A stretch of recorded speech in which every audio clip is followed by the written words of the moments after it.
सगुण पर ब्रह्म स्वरूप, और तीसरा सगुण तमोगुण पर, तीन स्वरूप हैं। जो भगवान शिव का परम तात्विक निर्गुण स्वरूप है उसको सदाशिव कहते हैं।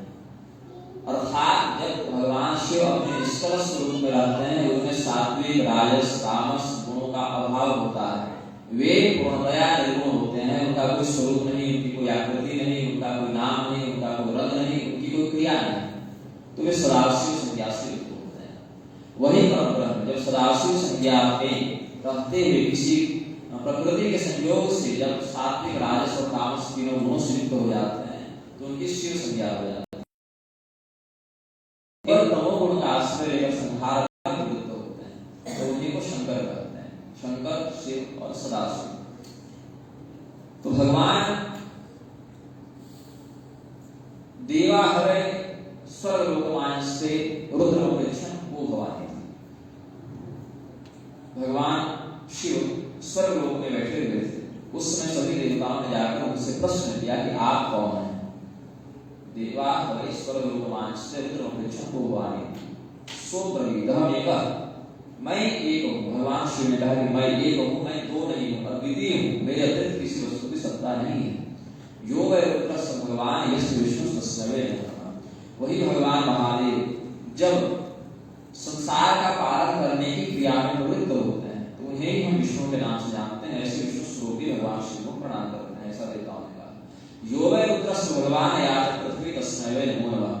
वही भगवान शिव जब धारणा शक्ति से युक्त होकर प्राणियों को जीवन प्रदान करने के लिए एक पिंड का स्वरूप धारण करते हैं तो हम उन्हें पृथ्वी के नाम से जानते हैं। तो पृथ्वी में रुद्र को प्रणाम करते हैं, ऐसा देवताओं ने कहा।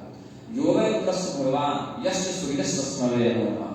संपूर्ण प्राणियों के जीवन की रक्षा करके अंधकार से उनको बचाकर प्रकाश का लाभ प्रदान करने के लिए जो तेजोमय स्वरूप को धारण करके आकाश में विद्यमान होते हैं, ऐसे सूर्य में भी शिव तत्व को प्रणाम करते हैं, ऐसा देवताओं ने कहा। तो जो भी जड़ चेतन जगत है उसके अंदर जो भी ब्रह्म तत्व निहित है उसे भगवान शिव का अंश समझना चाहिए। उनका नाम रुद्र भी है। रुद्रम त्रावयति रुद्र। हमारे जीवन के कष्ट का, हमारे जीवन के दुखों का जो संहार करने में दक्ष हो उसे रुद्र कहते हैं। भगवान शिव को ईश्वर भी कहते हैं। महेश्वर, ईश्वर ईशैतुशीलं यस्य स ईश्वरः। संपूर्ण संसार पर शासन करना ही जिसका स्वभाव है, अर्थात जो स्वभाव का शासन करता है उसको परिश्रम नहीं करना पड़ता। किसी को नियंत्रित करने के लिए राजा को परिश्रम करना पड़ेगा, भगवान को परिश्रम करना नहीं पड़ता। तो ईशैतुशीलं यस्य स ईश्वरः। संपूर्ण संसार का शासन करना ही जिसका स्वभाव है, संपूर्ण संसार पर नियंत्रण करना ही जिसका स्वभाव है उसे ईश्वर कहते हैं। तो शास्त्र में जहाँ भी सामान्यतः ईश्वर उवाच या ईश्वर इस प्रकार से शब्द आया है, वहाँ भगवान शिव का लक्षण सामान्यतः लेना चाहिए। अब ईश्वर के क्या लक्षण? किसी को भी ईश्वर तो कह नहीं सकते। भगवान शिव में ऐसे कौन से गुण हैं कि हम समझें कि ईश्वर है? इसके विषय में कहते हैं क्लेश कर्म विपाका शरीर अपराधिष्टः पुरुष विशेष ईश्वर। क्लेश और कर्म विपाक से जो अपर एवं अवृष्ट है, ऐसे दिव्य देवता को ईश्वर कहते हैं।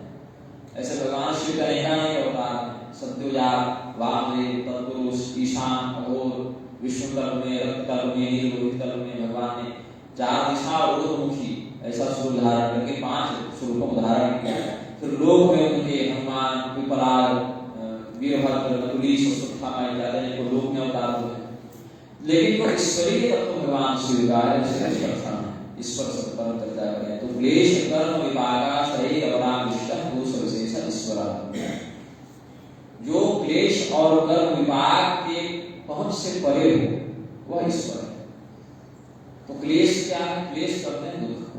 दुख का अर्थ ये नहीं कि हम बीमार हो गए तो दुख है, या हमें अच्छी नौकरी नहीं मिली तो दुख है, या पड़ोसी कष्ट दे रहा है तो दुख है। ये सबको शास्त्र दुख नहीं करता, ये सबको शास्त्र द्वंद्व करता है। लेकिन जो क्लेश है वह 5 प्रकार का होता है जो जीव को बाधित करता है, लेकिन शिव को बाधित नहीं करता। जीव को बाधा देगा लेकिन शिव को बाधा नहीं देगा। तो 5 प्रकार के क्लेशों की चर्चा शास्त्र में आई है। पहला क्लेश है उसको अविद्या कहते हैं। अविद्या का क्या लक्षण है? अविद्या अस्मिता राग द्वेषा विनिवेशा पंचक्लेशा।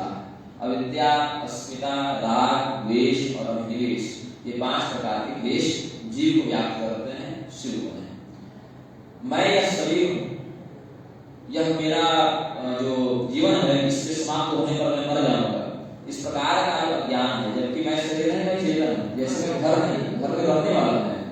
लेकिन यदि मैं भूल से स्वयं को घर मान लूं और कहूं कि घर में जब धूप पड़ रही है तो मुझे कष्ट हो रहा है, घर में जब ओले पड़ रहे हैं तो मुझे कष्ट हो रहा है इत्यादि, घर के परिवर्तन में मैं परिवर्तित हो रहा हूं, ऐसा अज्ञान व्यक्ति करे। मैं शरीर हूं और शरीर का जो कष्ट है या शरीर का जो सुख है वह मेरा कष्ट और मेरा सुख है, यह व्यक्ति यदि समझ ले तो उसे अविद्या कहते हैं। क्योंकि शरीर जो है वह तो मृत्यु के बाद में नहीं पड़ा रह जाता है। लेकिन हम कहते हैं कि जैसे किसी के पिताजी का देहांत कर रहे हैं, पिताजी गुजर गए या पिताजी चले गए या पिताजी का शरीर शांत हो गया, इसका अर्थ है पिताजी शब्द से किसी और तत्व का लक्षण होता है और शरीर शब्द से किसी और तत्व का लक्षण होता है। मतलब शरीर जो है वह पिताजी नहीं है, पिताजी का जो चेतन है वह उनके अंदर था जो अब नहीं रहा। लेकिन यदि कोई व्यक्ति अज्ञान के कारण स्वयं को ही शरीर मान ले और आत्मा और परमात्मा को एक न समझकर आत्मा और शरीर को एक मान ले तो इसी को पहला क्लेश अर्थात अविद्या कहा गया है। दूसरा जो क्लेश है इसको कहते हैं अस्मिता। अस्मिता का अर्थ है कर्ता व अभिमान। मैं भोजन करता हूँ, मैं शयन करता हूँ, मैं देखता हूँ, मैं सुनता हूँ, मैं बोलता हूँ, इस प्रकार का जो भाव है उसको अस्मिता कहते हैं। जबकि हम नहीं देख रहे, नेत्र रूपी इंद्रियों ने रूप तन्मात्रा का आश्रय लेकर दृश्य को ग्रहण किया तब देखने की घटना घटित हुई। कानों ने शब्द तन्मात्रा का आश्रय लेकर ध्वनि को ग्रहण किया तो सुनने की घटना घटित हुई। जिह्वा रूपी इंद्रिय ने रस तन्मात्रा का आश्रय लेकर भोजन रूपी तत्व को ग्रहण किया तो खाने की घटना घटित हुई। तो हमने नहीं खाया, हमने नहीं सुना, हमने नहीं देखा। यदि हम स्वयं को कर्ता मानकर कर्म करेंगे तो उस कर्म का फल सुख या दुख, पाप या पुण्य हम भोगेंगे। लेकिन यदि मैं समझूं कि जो शरीर की इंद्रियां हैं वो अपने अपने स्वभावगत प्राकृतिक कर्मों को कर रही हैं, उसमें मेरा ना कोई सुख है, ना मेरा कोई दुख है, ना मेरी कोई इच्छा है, ना मेरा कोई उससे वैराग्य है, मतलब मैं उससे सर्वथा परे, ऐसा ही विचार करें। जैसे आकाश में कोई वायुयान हो रहा है तो अपनी गति से हो रहा है, उसमें मेरा कोई हस्तक्षेप नहीं या मेरी कोई उसमें सौजन्यता है, ऐसा है जो माने तो ठीक है। लेकिन यदि स्वयं को प्रत्येक कर्म का कर्ता मानते हुए उसमें कर्ता मान लाएंगे तो उसको दूसरा कर्म करते हैं, दूसरा क्लेश करते हैं अस्मिता। तीसरा क्लेश है राग, सुखानुसई राग। किसी व्यक्ति में चाहे लाख बुराइयां लेकिन उससे इतनी अधिक आसक्ति हो जाना कि उसके समस्त दुर्गुणों को छोड़कर हम उससे प्रेम करने लगे आसक्ति भाव से, तो उसे राग कहते हैं। और दुखानुसई द्वेष, किसी व्यक्ति में चाहे कितनी भी अच्छाई हो लेकिन उससे हम इतनी अधिक घृणा करें, इतना नफरत करें, उसकी कोई अच्छाई हमें न दिखे तो उसको द्वेष करते हैं। मित्रता और शत्रुता सामान्य होती है लेकिन राग और द्वेष बहुत जटिल होता है। तो राग और द्वेष जीव को बाधित करते हैं, शिव को बाधित नहीं करते। जो किसी भी व्यक्ति के समस्त अच्छाई को छोड़कर, समस्त सद्गुणों को छोड़कर उससे अकारण ही घृणा करते हैं उसको द्वेष करते हैं। अकारण ही अत्यधिक आसक्त भाव से प्रेम करने लगे उसको राग करते हैं। भगवान कहते हैं इंद्रियस्यार्थे राग द्वेषो व्यवस्थितौ तयोर्नश्मागस्य तौजस्य परिवर्तितौ। व्यक्ति को अध्यात्म के मार्ग से, धर्म के मार्ग से भटकाने का जो प्रधान कार्य है वो इसी राग और इसी द्वेष का है। क्योंकि व्यक्ति यहाँ पर आसक्त हो जाता है या घृणा से युक्त हो जाता है, किसी भी अच्छाई और बुराई को यथावत नहीं देख पाता, उसमें अपनी भावना जोड़कर वह देखता है। तो जैसे कोई व्यक्ति हरा चश्मा लगाए तो संसार हरा दिखेगा, काला लगाए तो काला दिखेगा। तो जिस प्रकार की दृष्टि, दृश्य और नेत्र के बीच में जैसा आवरण रहेगा वैसा ही वो देखेगा। वैसे ही व्यक्ति और दृष्टा के मध्य जैसा भाव बनेगा वैसा ही राग द्वेष पूर्ण व्यवहार करेगा। तो ये जीव के तीसरे और चौथे क्लेश हैं। पांचवा जो क्लेश है उसको कहते हैं अभिनिवेश। स्वरसवाय विदुषो तथा लोभ निवेश। जो पांचवा क्लेश है उसको कहते हैं अभिनिवेश। या मूर्ख को भी होता है, विद्वान को भी होता है, राजा को भी होता है, रंग को भी होता है, बलि को भी होता है और पराक्रमी व्यक्ति को भी होता है। यह है मृत्यु का भय कि मैं मर जाऊंगा या शरीर छूट जाएगा, अथवा ये जो मेरे प्रियजन है इनका मुझसे वियोग हो जाएगा, मेरे प्रियजनों से मुझे बिछड़ना पड़ेगा, या जो भी इस प्रकार की भावनाएं हैं उसको अभिनिवेश करते हैं। कोई भी व्यक्ति अपने जीवन में सामान्यतः मृत्यु का स्वाद एक ही बार चख पाता है, क्योंकि जब वह घटना घटित हुई तो चेतना और शरीर का वियोग हो गया। मृत्यु तुल्य कष्ट होना भी कुछ अतिशयोक्ति होती है, क्योंकि मृत्यु के समान दूसरा कोई कष्ट नहीं है, इसलिए देवता भी मृत्यु से बचना चाहते हैं, तभी अमृत के लिए समुद्र मंथन कर रहे हैं। वो भी मृत्यु के कष्ट से भयभीत रहते हैं, किसी न किसी काल में जाकर उनका भी पतन हो जाता है। हम लोग की आयु है 50, 60, 100 साल की, और जो लोक देवता होते हैं, ग्राम देवता, क्षेत्र देवता, उनकी आयु होती है लगभग एक चतुर्युगी, मतलब 43 लाख 20,000 वर्षों तक वो जी सकते हैं। और जो और भी बड़े देवता, स्वर्ग इत्यादि, जो इंद्र हैं, कुबेर हैं, वरुण हैं, ये सब जो पदाधिकारी वाले देवता हैं, इनकी आयु और अधिक होती है, ये 30 करोड़ 84 लाख वर्षों तक जी सकते हैं। और ब्रह्मा जी जो हैं, उनका एक दिन होता है 4 अरब 32 करोड़ मानवीय वर्षों का, और एक रात्रि होती है 4 अरब 32 करोड़ मानवीय वर्षों का, और ऐसे 72,000 दिन रात जब उनके होते हैं तब उनकी होती है। ब्रह्मा की परमाणु भगवान शिव और भगवान नारायण की आयु यदि कुछ लोग बताते हैं, लेकिन वो आयु की सीमा से परे है, ऐसा समझना चाहिए। तो ये अभिनिवेश नाम का क्लेश है, ये ब्रह्मा तक को व्याप्त होता है। जितने भी आब्रह्ममान लोक का पुनरावर्तन है, ब्रह्मा के लोक से प्रारंभ करके नीचे के जितने लोग हैं, कीट पतंग तक, ये सभी प्राणी पुनरावर्ती हैं, उनको बार-बार शरीर धारण करना पड़ेगा, बार-बार बढ़ना पड़ेगा, बार-बार जन्म लेना पड़ेगा। तो ये कष्ट है। हम इस जन्म में नहीं मरे, लेकिन डरते हैं मृत्यु से। सामने वाले को मरते देखा, लेकिन कष्ट को तो अनुभव नहीं किया, फिर भी डरते हैं मृत्यु से, क्योंकि पता है कि वह कष्ट सर्वाधिक दुष्कर कष्ट है, क्योंकि अनेक जन्मों से हम उस कष्ट को भोगते आ रहे हैं, और सुख रूप से वह पीड़ा किसी किसी माध्यम में चित्त में स्थित है। इसलिए पता है कि हम जो है सो कष्ट से, जीवात्मा जो कष्ट से शरीर त्याग करता है। मोक्ष में कष्ट नहीं होता, मृत्यु में कष्ट होता है। यदि कर्म प्रारब्ध के वशीभूत होकर बलपूर्वक शरीर का परित्याग करना पड़े तो मृत्यु है, और योग मार्ग का आश्रय लेकर इच्छा अनुसार शरीर का परित्याग करना पड़े तो मोक्ष है। तो मोक्ष में कष्ट नहीं होता, मृत्यु में कष्ट होता है। तो पहला जो क्लेश है वो अविद्या, दूसरा क्लेश है अस्मिता, तीसरा क्लेश है राग, चौथा क्लेश है द्वेष, पांचवा क्लेश है अभिनिवेश। तो ये पांचों क्लेश से जो परे हैं वही ईश्वर है, वही शिव। इसके बाद है कर्म विभाग। यदि हम क्रिया भेद से, फल भेद से देखें तो 4 प्रकार के कर्म होते हैं, काल भेद से देखें तो 3 प्रकार के कर्म होते हैं, भाव भेद से देखें तो 2 प्रकार के कर्म होते हैं। जो फल भेद है उससे जो 4 प्रकार के कर्म है वो है पाप पुण्य, पाप पुण्य रहित और पाप पुण्य सहित मिश्रित। धर्म का कार्य करना पुण्य में आ गया, अधर्म का कार्य करना पाप में आ गया। सामान्यतः कार्य करना, जैसे माइक लगा दिया, इन्होंने दरवाजा खोला, ये पाप है, पुण्य है, इसका न सुख होगा न दुख होगा, ये सामान्यतः क्रियाएं हैं। और कुछ है पाप पुण्य मिश्रित, ऐसा कर्म जैसे किसी की जान बचाने के लिए जो है आपने झूठ बोला, तो इसमें अधिकांशतः तो पुण्य हुआ, लेकिन आंशिक असत्य भाषण का भी दोष लगेगा। कहीं पर किसी व्यक्ति की जान बचाने के लिए आपने किसी और पर प्रहार किया, तो उस स्थिति में आंशिक पाप लगेगा उसको प्रहार करने का, और अधिक पुण्य लगेगा इसको बचाने का। तो ये मिश्रित कर्म हो जाते हैं। तो जो फल भेद है उससे 4 प्रकार के कर्म, पाप पुण्य मिश्रित और पाप पुण्य रहित। जो काल भेद है उससे कर्म के 3 प्रकार होते हैं। जो हम वर्तमान में कर रहे हैं वह क्रियमाण कर्म है। यही क्रियमाण कर्म जब जमा हो गया, जो पैसा कमा रहे हैं वह इनकम हो गई, जो बैंक में जमा कर दिया वो संचित धन हो गया। तो जो कर्म हमने जमा कर दिया प्रकृति के खाते में वो संचित कर्म हो गया, और जब उसी का समयानुसार उपभोग करने लगे उसी को भाग्य अथवा उसी को प्रारब्ध करते हैं। तो प्रारब्ध भाग्य लोग कहते हैं ना, पुरुषार्थ बड़ा है भाग्य बड़ा है, कर्म बड़ा है भाग्य बड़ा है। भाग्य आपके ही किए गए कर्मों का संचित स्वरूप है, भाग्य को अलग से नहीं मिलता। आपने वर्तमान में जो कर्म किया वही आपके भविष्य का भाग्य है, और आपका वर्तमान का जो भाग्य है वह आपका पूर्वकृत कर्म है। तो जो आपने पहले किया वही अभी भाग्य के रूप में मिलता है, और अभी जो कर रहे हैं वही आगे प्रारब्ध भाग्य के रूप में घटित होगा। तो कर्म जब परिपक्व हो जाता है उसी को भाग्य कहते हैं। भाग्य कर्म का ही एक प्रभेद है, कर्म का ही एक प्रकार है। जैसे कोई कहे कि आप ज्यादा बढ़िया है, फल ज्यादा बढ़िया है, आप जो फल का ही प्रकार है, उसी प्रकार से भाग्य जो है वह भी कर्म का ही एक प्रकार है। तो काल भेद से वर्तमान जो कर्म है वह क्रियमाण कर्म है। यह क्रियमाण कर्म जब जमा हो गया और अपने फलित होने की प्रतीक्षा कर रहा है तो संचित कर्म कहलाता है, और वही जब हमें भाग्य के रूप में मिलने लगता है तो प्रारब्ध कहलाता है।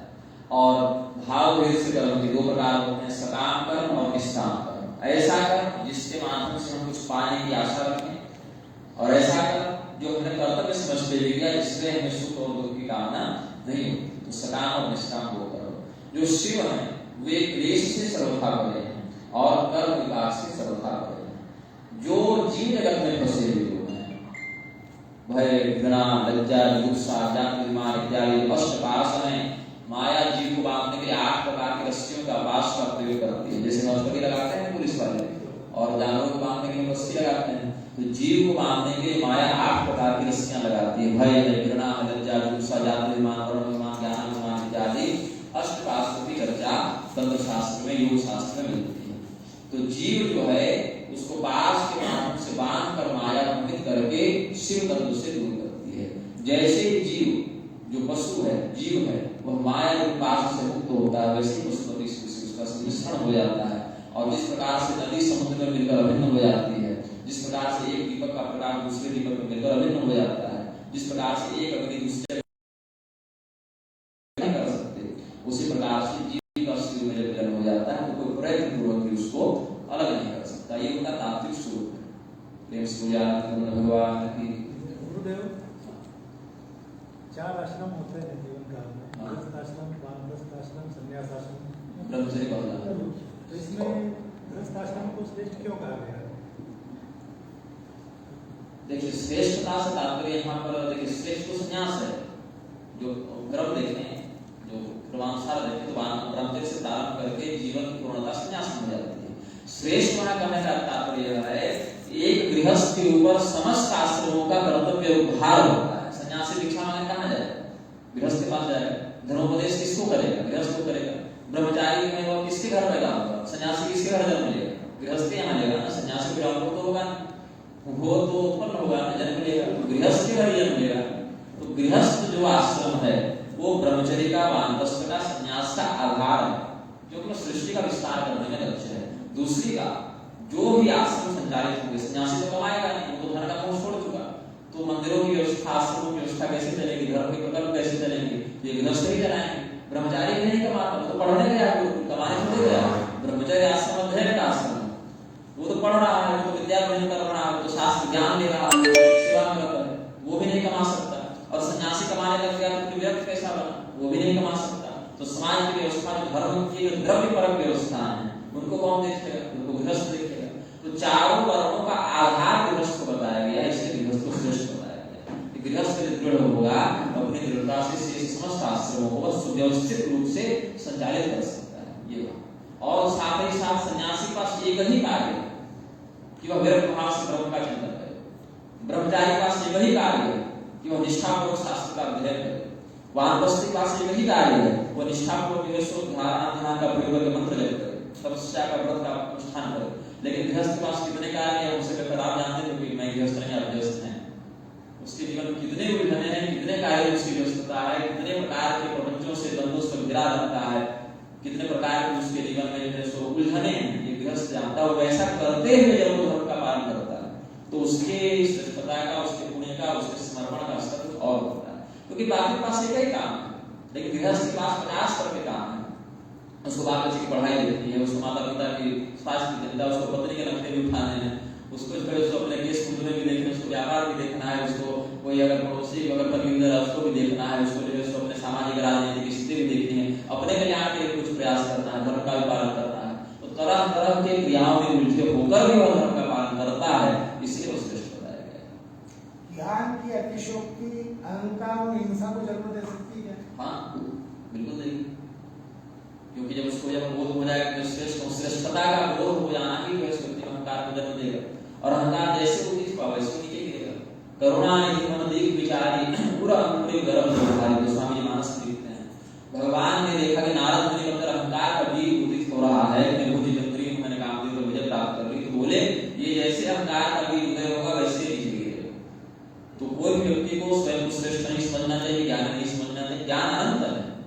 हाँ यह मानना चाहिए कि हमने इससे जितना लिया उसका अधिकारी आचरण करके समाज को लाभान्वित करें, लेकिन मैं ही सर्वश्रेष्ठ हूं, हमसे बड़ा कोई नहीं, ये भावना व्यक्ति जैसे आएगी वैसे गिरे। तो ज्ञान की जो अधिकता का जो विरोध है, अहंकार है वह। अच्छा हिंसा कैसे करेगा? सबसे पहले जो हिंसा होती है वो मन में होती है, जो क्रोध ही हिंसा का प्रधान बीज है। बिना क्रोध के कोई हिंसा नहीं करता। अब कदाचित माथा पर गया, कोई मच्छर मर गया, कोई चींटी मर गई तो अलग बात, वो तो स्वभावतः हो गया, उसमें प्रयोजन हिंसा का नहीं बना, वो घटना घट गई। लेकिन जो प्रयोजनीय हिंसा वो पहले मस्तिष्क में घटित होती है, पहले क्रोध के रूप में घटित होती है। क्रोध कैसे जन्म होता है, क्रोध का जन्म कैसे होता है? ध्यायतो विषयान् मुससंगस्तेषु जायते संगात् संजायते कामः कामात् क्रोधो विजायते। मन में उत्पन्न हुई कोई ऐसी इच्छा जो पूरी न हुई और उसके विपरीत कोई घटना घटित हो गई तो व्यक्ति को क्रोध होता है। क्रोध का कारण क्या है? आपके मन में कोई ऐसी इच्छा हुई जिसके विपरीत कोई घटना घटित हो गई तो मन में क्रोध का उदय हुआ, और क्रोध ही हिंसा का जन्म है। क्रोध के माध्यम से हिंसा का उदय होता है। तो क्रोध अगर आपके उदय होता है तो विपरीत घटना घटित होने पर हम को ठेस नहीं पहुंचेगी। सरलता है, सहनशीलता है, ठेस नहीं पहुंचेगी, लेकिन अहंकार को ठेस पहुंचेगी, और अहंकार जो है वही जो है क्रोध को जन्म देगा, और अहंकार से हिंसा का उदय हो जाएगा क्रोध के माध्यम से। तो ज्ञान के अहंकार से वो दूसरे को तुच्छ समझने लगता है, उसके कारण वो जो उसका मन दुखा वो भी तो हिंसा है। हाँ बिल्कुल है ना, हिंसा के सारे थोड़े, हिंसा मानसिक है, हिंसा किसी गाली देना भी वाजिब हिंसा है, किसी को तो बोलना मुझे प्रणाम। एक प्रश्न है कि सदग्रस्त आश्रम में माता पिता बच्चों को जन्म देते हैं, बच्चों में भी एक बालक का जन्म हुआ और एक बालिका का जन्म हुआ, दोनों ही को माता पिता मिलकर खूब संस्कारवान बनाते हैं, शीलवान, गुणवान, बुद्धिमान। एक समय ऐसा आता है कि जब बालक का विवाह होता है तो घर बहू आ जाती है, और एक समय आता है कि बेटी को विदा कर देते हैं। कुछ समय बाद मालूम पड़ता है कि बहू आई है, वो बड़ी प्रसन्नता व्यक्त, प्रसन्न है, आनंद मंगल से परिवार में, और जो बेटी गई है वो बड़ी कष्ट में है, और ऐसा वो बहुत बड़े रूप में अगर हो जाए कि उस परिवार के अंदर जो बेटी है वो करीब करीब सब परेशान रहे, तो ये कोई दोष होता है या क्या है इसका कारण? एक नहीं, मतलब उसमें बहुवचन में संख्या है बच्चों, परिवार में वो सारी बेटी कुछ परेशान है, और हमें लगता है कि हमारे यहाँ तो बच्चे बड़े आराम में थी, लेकिन विवाह संस्कार किया और फिर जब घर आई है तो नाना प्रकार की परेशानियों से वो परेशान है। गुरुदेव ने ये हमारे परिवार की कहानी बताई है। हमारे परिवार में आने वाली बहू में सब सुखी हैं, लेकिन जो बेटियां हैं वो जब उनकी शादी हो जाती है उसके बाद उनके भाग्य में ऐसा है कि ससुराल में वो दुखी हैं। हम अच्छी क्या हम लोग मिलकर उन बच्चों के लिए कुछ कर सकते हैं, ऐसा कर्म कि जिससे उन बच्चों को अच्छा भी हो, उनके जीवन में सुंदरता आए? देखिए, यदि आप अनुष्ठान का समाधान पूछ रहे हैं तो सौभाग्य सतनाम का प्रयोग इसमें लाभदायक होता है। सौभाग्य सतनाम कोटि का प्रयोग वो अनुष्ठान बहुत लाभदायी है, दाम्पत्य जीवन और गार्हस्थ्य जीवन के साथ में ले। एक और इसमें मंत्र है, मैं समझता हूँ अनिरुद्ध संहिता या अनिरुद्ध संहिता का मंत्र पुराण में आया है। श्रीवत्सधारिक श्रीकांत श्रीधाम श्रीपदप्रिय गार्हस्थ्यमा प्रणासम याद परमार्थ कांड, ये मंत्र भी गार्हस्थ्य जीवन की सफलता में प्रयुक्त होता है। तो यदि अनुष्ठान वाला बात है तो ऐसे सात्विक अनुष्ठानों का आश्रय ले और जीवन को सुखमय बनाने का व्यक्ति को प्रयास करना चाहिए। क्या उन सभी बच्चों को अच्छी अनुभूति होगी थी? हम लोग क्या कर सकते हैं, परिवार के लोग उनके लिए क्या कर सकते हैं, वो बच्चे भी अच्छी रहे, बहुएं भी अच्छी रहे। हमारे यहाँ तो दोनों की तुलना बराबर है, दोनों प्रसन्नता से रहे। प्रत्येक जीवन में जो सुख या दुख होता है वो स्वयं किए गए कर्म का ही परिणाम। मैं उनको 2 दिन पहले अपने पूर्वजन्म की कोई घटना बता रहा था, किस पुण्य के कारण, तो मैंने भगवान सूर्य की जाति से साधना की, आप कर सकते हैं अपने पिछले 3 जन्मों का ज्ञान, तो जो पढ़ा है वो सब कुछ मुझे स्मरण। तो जो भी सुख या दुख जीवन में आता है, निजी जीवन, वो निजी किए गए कर्म का ही परिणाम होता है। जैसे भीष्म पितामह ने सरसैया पर शरीर का परित्याग किया, तो किसी जन्म में उन्होंने उस सर्प का जो पक्षी पर किया था कांटेदार फाड़ी, उसका गुरुदेव क्या ये किसी एक व्यक्ति विशेष पे हो सकता है या उसकी संख्या बहुवचन में? नहीं, बात ऐसी है कि पूर्वकृत संबंध ही एक परिवार के रूप में आता है। अच्छा, जब प्रकृति देखती है कि इस व्यक्ति का जो है समान प्रकार का कर्म है, तो समान प्रकार के माहौल में सब जन्म देगी। 100 व्यक्तियों में एक साथ मृत्यु का निश्चय हुआ तो 100 को एक साथ मृत्यु का टिकट काट कर बैठा दे, उसी दिन मृत्यु की रात। नहीं तो बेटी का परिवार ऐसा कौन सा कर्म करे, कर्मकांड में आचार्य के सानिध्य में जाएगा, उनके सानिध्य में जाएगा, बेटियों को करने में अच्छी अनुभूति हो। मोक्ष कष्ट किस ओर से, मतलब आर्थिक कष्ट है, शारीरिक कष्ट है, पति पत्नी नहीं बनता, सास बहू नहीं बनता, मैंने प्रधान कारण क्या है कष्ट का? मुझे कष्ट तो अपन ये मान सकते हैं कि वो बच्चे वो परेशान रहती है सब मानसिक रूप से और सब, कोई एक व्यक्ति से उनको दिक्कत होती है, मतलब कष्ट जैसे कोई बीमार है या कोई आर्थिक समस्या है या रिश्तेदार से कर नहीं रहा है, ऐसा कुछ हो सकता है। कुछ तो बीमार भी रहती है, हाँ। किसी को सास ससुर की तकलीफ है, किसी के पति कमाते नहीं है, साधन संपन्न है फिर भी वो काम नहीं करते हैं, आर्थिक रूप से कोई बच्चे हमारे परेशान भी हैं। जैसे कि कुछ बच्चियों को तो संपन्न परिवार में दिया, उसके बाद भी संपन्न का उनके किसी काम की नहीं है। एक आदर्श सामने अनुष्ठान है और एक सौभाग्य सूत्र सत्र नाम, तो सौभाग्य सूत्र सत्र नाम के स्वयं पढ़ना चाहिए, लेकिन आदर्श सामने अनुष्ठान उसमें आदर्श सामने का एक कार्य तो होता है, वो कर्मकांड का विषय जो अनुष्ठान के दृष्टि में है ऐसे जो कि आगे होता है। अर्जुन जी आप थोड़ा देना संज्ञान में। मैं मंत्र बता देता हूँ, तो मंत्र को छात्र नहीं बता सकता है।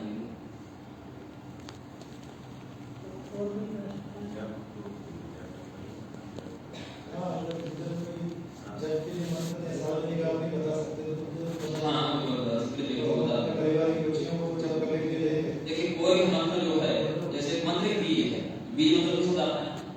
बीज को एक उर्वरक भूमि चाहिए अपने आप को विकसित करने के लिए। तो जब तक प्रारब्ध रूपी कर्म में ऐसा कोई बीज होगा तो इसी उर्वरता को ये मंत्र भी कई बार नहीं करते, इसको ध्यान रखना है। जैसे मैंने भी मंत्रों की साधना की, ऐसा नहीं कि 100 मंत्र जो 100 काम कर, उसमें 20-30 मंत्र निष्फल भी हुए, क्योंकि व्यक्ति का जो है सो उससे जो तात्विक संबंध है वो नहीं बन पाता, या कई बार जो है सो पूर्व काल का कोई ऐसा प्रबल प्रारब्ध रहता है जो उस मंत्र को फलित होने में सफल होने में उसको अवरोध उत्पन्न करता है। तो यदि कोई बहुत बड़ा ऐसा कर्म नहीं है पूर्वजन्म का, क्योंकि बहुत ठोस कर्म में गिना जाए जिसका बहुत कड़ा दर्द प्रकृति के संविधान में दिया जाए तो मंत्र काय होता है। लेकिन यदि कोई बहुत ठोस ऐसा कोई प्रबल प्रारब्ध है तो वो तो खैर भगवान की 14 वर्ष वनवास ले, युधिष्ठिर की राशि की कभी 13 वर्ष वनवास ले, उसमें कोई उपाय मनुष्य नहीं कर सकता, हम लोग नहीं कर सकते, देवता नहीं कर सकते। भगवान नारायण ने अपने सासू का मस्तक काट दिया था तो फलस्वरूप उनको पत्नी को भोगना पड़ा। भगवान शिव ने गणेश जी का मस्तक काट दिया तो भगवान नारायण से बाणासुर युद्ध में पराजय का देखना पड़ा। तो इस प्रकार से जो देवता भी हैं वो भी अगर कोई ऐसा प्रबल कृत्य कर ले, पूर्वजन्म में क्या किया किसने तो कोई नहीं प्राकृतिक रूप से स्वभावतः जानता है, लेकिन यदि कोई ऐसा प्रबल पात्र नहीं है तो मंत्र का अनुष्ठान बहुत सटीक काम करता है, बहुत आसानी से समस्या दूर हो जाती है। लेकिन कदाचित किसी पूर्व का क्या उदाई कोई ऐसा प्रबल पात्र हो जो प्रकृति उसमें कोई अपनी ओर से ढील नहीं दे सकती है, तो फिर मनुष्य कुछ नहीं करता। नई पीढ़ी में जो बच्चे हैं वैसे हमारे यहाँ लोग संस्कारवान हैं, आगे उनके संस्कार अच्छे बने रहें और वो माता पिता का सम्मान करते हुए समाज में प्रतिष्ठा को प्राप्त करें। और जो होता क्या है, धन के आने के प्रकल्प है, अलग अलग कोई व्यवसाय के माध्यम से, कोई भूमि के माध्यम से, कोई फसल के माध्यम से, व्यापार के माध्यम से। मैं इतना जरूर जानता हूँ विवेक से धन पूरा शुद्ध नहीं होता है।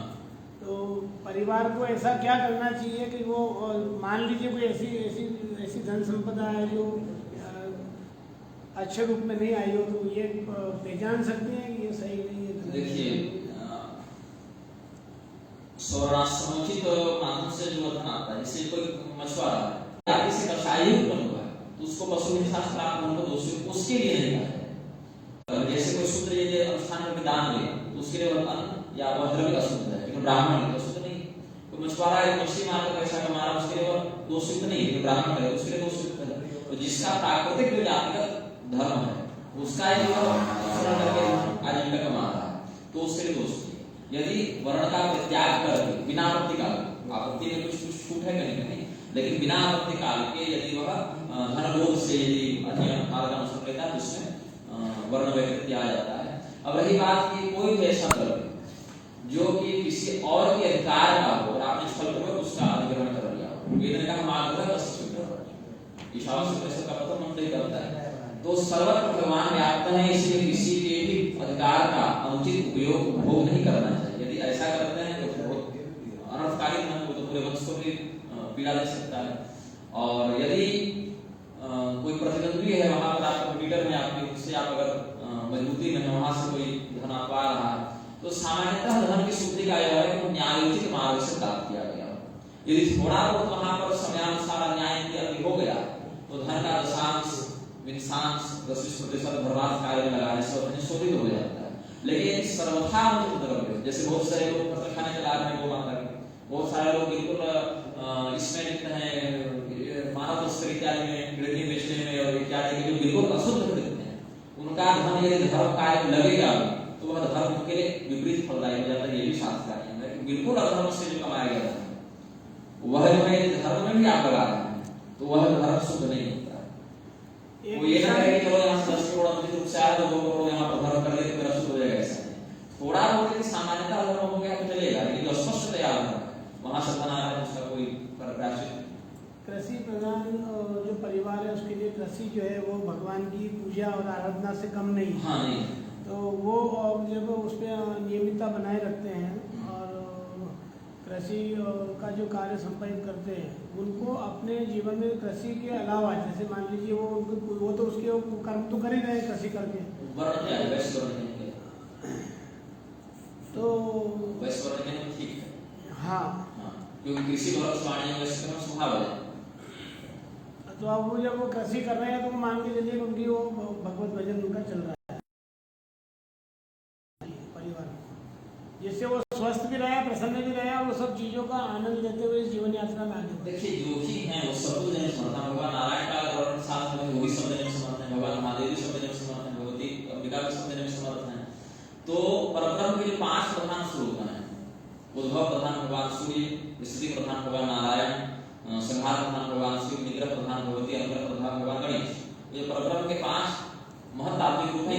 परिवार में जो घटनाओं की स्थिति है, महाराज जी आए तो फिर उनको लगता है ठीक है मैं इनको पकड़ लूँ, फिर दूसरा आया उनको पकड़ लूँ, वो पकड़ तो पाते नहीं किसी को भी, ना वो ज्ञान को कर पाते, लेकिन वो परिवर्तनशील है। आज आप संबोधित कर रहे हैं, हो सकता है कि तुम्हारा मॉर्निंग का दूसरे समझिए वो संबोधित करने लग गया, बड़ा परिवार पूरा ऐसा डिस्टर्ब हो रहा है, वो उलझ रहा है। पहले जब मैंने धर्मोपदेश किया तो मैंने पीले वस्त्र पहने थे, उसके बाद सफेद वस्त्र पहना, लाल वस्त्र पहना, फिर सफेद पहन लिया, लेकिन धर्मोपदेश करने वाला नहीं मिला, मेरे वस्त्र नहीं। उसी प्रकार से आप भगवान नारायण की पीताम्बर स्वरूप में आराधना करें, या महादेव की भागवत स्वरूप में आराधना करें, या साड़ी भगवती का आराधना करें, काम उसी क्रम को करना है। जिस स्वरूप मेरा ये मानना है कि माने सबको, ये हम सम्मान सबका करें, लेकिन इनको ये पता रहना चाहिए ना कि भाई हमारी आराध्य इस टाइम में नींद में भी अगर कहूंगा तो भगवान आके रक्षा करें। जिस स्वरूप से सहज प्रेम बन जाए, जिस स्वरूप से सहज लगाव है वही आप कृष्ण सामान्यतः समझना। यदि आपने कोई अलग से दीक्षा लेकर नहीं बनाया तो भगवान के जिस स्वरूप से, परमात्मा के जिस रूप से व्यक्ति का शास्त्रोक्त रूप से, किसी से भी नहीं, ये कि साईं बाबा पूजने लगेगा, जो शास्त्रोक्त स्वरूप जो ग्रंथ में वर्णित है उनके प्रति जो सहज आकर्षण है, सहज प्रेम है। जैसे मीराबाई को भगवान नारायण से कृष्ण से सहज प्रेम बन गया, तुलसीदास को राम से सहज प्रेम बन गया, विद्यापति स्वामी को भगवान शिव से सहज प्रेम बन गया। सबों को ही गति मिला, सबों को ही धाम मिला, सबों को ही लोक मिला। जिस स्वरूप में आपकी सहज प्रीति बन जाए उसी में निष्ठा रखिए, इधर उधर भटकने की कोई आवश्यकता नहीं। यदि कोई व्यक्ति यही कह रहे हैं जैसे आपको भगवान नारायण से प्रेम हो रहा है, भगवान शिव का उपदेश किसी से कर दिया, कोई दिक्कत नहीं। हे भगवान नारायण, आज आप इतने सुंदर भस्म लगा सुधार करके और मेरे सब लगे हुए बैठे हैं, इस भाव से आराधना करें। शिव के अंदर भगवान नारायण का दर्शन करें। भगवान महादेव से प्रेम है और आपको किसी ने विष्णु भगवान को बता दिया, कोई दिक्कत नहीं। हे भगवान महादेव, आज कितना सुंदर रूप सुधार करके शेषनाग में विराजमान। ये इतना ध्यान रखना चाहिए। मैं कहीं भी दर्शन करूं लेकिन मेरी छवि वहां दिखाई मेरा इष्टमत नहीं। भगवती ने कहा ना, हम पुत्र के सोच सराय में मां तो स्तुति हुई, तो भगवती का जो अन्य भक्त होगा, भगवती से जो प्रेम करेगा, पुत्र को देखेगा, वस्तु को देखेगा, आदि को देखेगा, भगवती का ही वहां साक्षात्कार करेगा। गुरुदेव, जैन संत हमेशा कहते हैं कि बोलो तो मुख का कपड़ा रख के बोलो, क्योंकि जो हमारी सांस निकलती है उससे सूक्ष्म जीव मर जाते हैं। तो हमेशा शाकाहार का भी वो प्रचार करते हैं, लेकिन उनके शाकाहार के लिए हम किसान लोग एक टमाटर पैदा करते हैं, तो उस टमाटर को बड़ा करने में हम कम से कम 10,000 जीव मार देते हैं। उस टमाटर के लिए जो सलाद बनाया जाता है, जो सब्जी हम तैयार करते हैं, सब वो लोग ग्रहण करते हैं, लेकिन उसके पीछे हम लोग कितनी हत्या कर देते हैं। और जो व्यक्ति मांसाहार खा रहे हैं वो एक जीव मार के 200 लोगों को भोजन करा देते हैं। तो जो शाकाहारी है उस एक टमाटर के पीछे 10,000 जीव को मार के उस एक टमाटर को अच्छे शाकाहार भोजन करते उन तक पहुंचाते हैं। तो ये पाप पुण्य की बात तो कभी कभी समझ में नहीं आती क्या जीव होता है। जो गृहस्थ हैं उनके माध्यम से 5 स्थान पर हिंसा होगी ही होगी, इसमें कोई उपाय नहीं। शास्त्र है पंचस्नान गृहस्थ से के मकसद है। आप झाड़ू लगा रहे हैं जीव मरेगा, आप भोजन बना रहे हैं जीव मरेगा, खेती कर रहे हैं जीव मरेगा, वो घर में डाला है साफ कर रहे हैं जीव मरेगा, तो उसमें कोई नियंत्रण नहीं मनुष्य का। आप ऐच्छिक हिंसा नहीं कर रहे हैं, द्वेषपूर्ण हिंसा नहीं कर रहे, तो प्राकृतिक हिंसा हो रही है। इसीलिए नित्य करता है दान करे, नित्य करता है सत्संग करे, नित्य करता है चिंतन करे, जिससे ये जो हो रहे हैं हमारे हाथों से अज्ञात पाप या अनैच्छिक पाप उनका शमन होता है। तो पहली बात तो खेती करने में जो हिंसा होती है उस हिंसा से बचने के लिए जो हम लोग अग्रांश निकालते हैं, जो अन्नकूट इत्यादि पूजा करते हैं, शाकंभरी इत्यादि पूजा करते हैं, उससे वो सब होता है। विष्णुदेव करने से भी होता है। हाँ, विष्णुदेव करने से होता है। विष्णुदेव की बड़ी बड़ी लिस्ट है ना, वो लकड़ी के चूल्हे में बना के करना है, बिना नमक के करना है, पिताजी को बड़े भाई को तो नहीं करना है, ठीक है। तो उसका मंडल बनाने के लिए गोबर का चौका लगाइए, तो शहरों में इत्यादि में उपलब्ध नहीं है, तो कम से कम बताइए उसको गोविंद और ब्रह्मांड प्रभु तो करना चाहिए, उसी तरह लगाने भगवान का स्मरण करके इतना करें उससे, क्योंकि अगर ऐसा नहीं करेंगे तो फिर सस्ते में लमन जो व्यक्ति देवताओं की वस्तु का उपभोग उन्हें बिना निवेदित किए करता है वो चोर है, उसको दंड मिलना चाहिए, भगवान ने कहा। तो अब जो कहते हैं कि मोह भर की बात करो, ठीक है, वो सनातन धर्म का अनिवार्य नियम नहीं, वो जैन में अधिक ये देखने को मिलता है। जैन मत में उपधर्म है, पूर्ण धर्म की संज्ञा जैन और बौद्ध नहीं, उपधर्म वेशन विहार व्यवहार अपधर्म। तो ऐसे में देखें जो अदृश्य जीव हैं, दही में एक्वेस्टस का होता है क्या? हमारे को कितने व्यक्तियां हैं हमारे सामने सारा शरीर से होगा। तो जो दृश्य है जिस पर हमारा नियंत्रण है, वो हमारी चेतना में घृणा उत्पन्न करे, जो विकृति उत्पन्न करे, जिसको मारने पर हमें बोध हो कि हमने इसको मार दिया, गलत हुआ, वही लगता है, अदृश्य का दोष नहीं लगता। अभी मैं इतने देर में कितने जीवों को खाकर बोल दिया, इतने बोलने में विश्वास से कितने जीव आए चले गए। कोरोना दिखता नहीं लेकिन पूरे संसार 2 साल में परेशान है।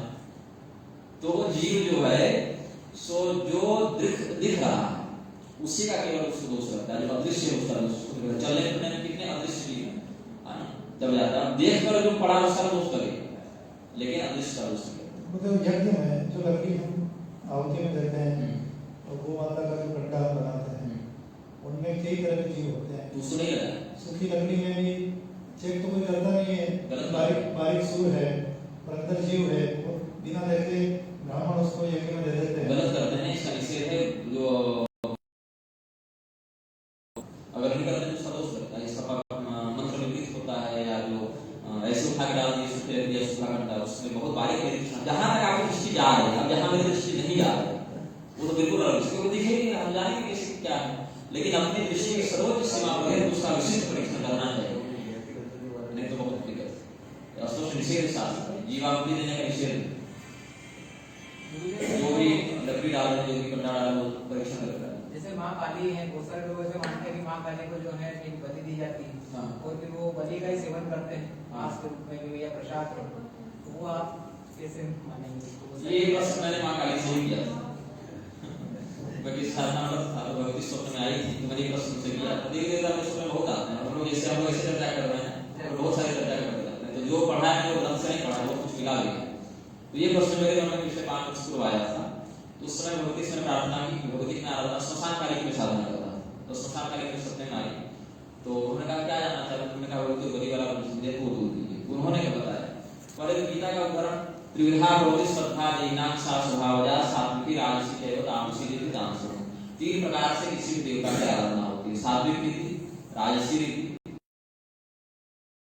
होने वाली पूजा और सात्विक पूजा है, जिसमें कुछ विलासिता परक है, जैसे हमें 56 भोग लगवाए